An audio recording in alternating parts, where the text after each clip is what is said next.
আসসালামু আলাইকুম প্রিয় সাহেব, আমি আমার ইমান রক্ষার জন্য বিবাহ করিতে চাই। আমার প্রাপ্ত বয়স হয়েছে, কিন্তু আমার বাবা মা বিয়ে দিতে রাজি হচ্ছেন না। এবং আমার বাবা মা কি মাফিলে আছে, এই অবস্থায় আমার করণীয় কি, দয়া করে বলে যাবেন। ইতি তার নাম আছে, বলবো। আমি নাম বলতে অনিচ্ছুক, কারণ নাম বললে পরে আর বাড়ি যেতে সাহস তো তোর কম না। আমি বাবা এনে আছি, তোর মায়ের আছে প্যান্ডেলে, তুই এতগুলা মানুষের সামনে আমার মান সম্মান খেয়ে দিবি। আমি তার নামটা বলতেছি না। এখন যেই বাবা মারা আছেন আপনারা বুঝে নেন, অবশ্যই হয়তো আপনার সন্তানই হতে পারবে। নাম যেহেতু বলি নাই, আব্বা আমারা বিকাশটা ভুল। যদি পর্যাপ্ত পরিমাণ প্রাপ্তবয়স্ক হয়, কামাই করার একটা সোর্স থাকে, খাত থাকে, ওই বাবারা এই চিন্তা করেন না ছেলে বিয়া করলে উল্টা তার বউরে আমার খাওয়াইতে হবে, সে আমার ভুইলা যাবে। এই চিন্তা নিয়ে ছেলে 25 বছর হয়, 26-27 বছর হয়ে যায়, এরপরেও বিয়া করায় না।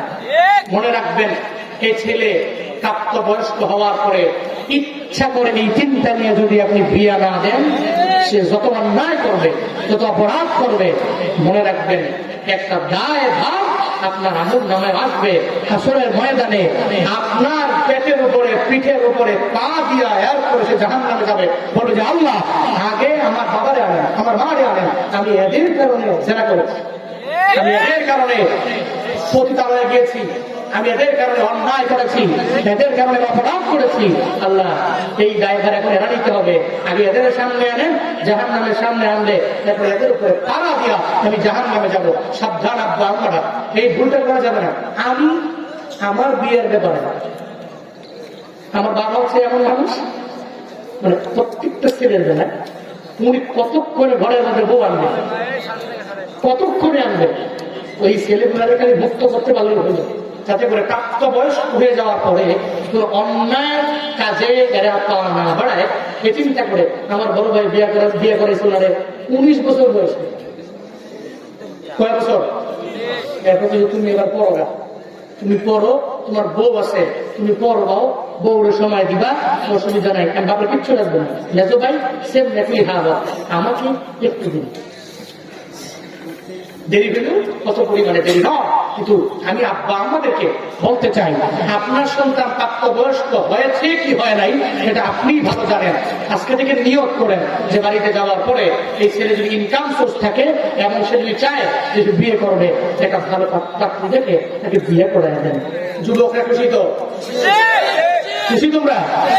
এখানে আনমেরিড কারা কারা? বিয়ে করো নাই, ঘরে বউ নাই, বউ নাই তো কি হয়েছে, গার্লফ্রেন্ড কি সিঙ্গেল আছো? সিঙ্গেল লাইফ ইজ বেস্ট, ঠিক কিনা? এই জন্য টেনশন করো না, তোমাদের আব্বা আমাদেরকে বুঝিয়ে দিয়ে গেছি। আল্লাহ হাওলা, তবে সাবধান, বেদবি করা যাবে না, আব্বা আমার সাথে খারাপ ব্যবহার করা যাবে না। যতটুকু বুঝাই গেলাম, আমি শিওর যে প্রত্যেকটা বাবা মা আমার কথাটা একটু কানে নেবেন, ইন ফিউচারে সিদ্ধান্ত নেবেন এই কথার উপরে। আল্লাহ তৌফিক দান করেন, সকলেই করি আমি।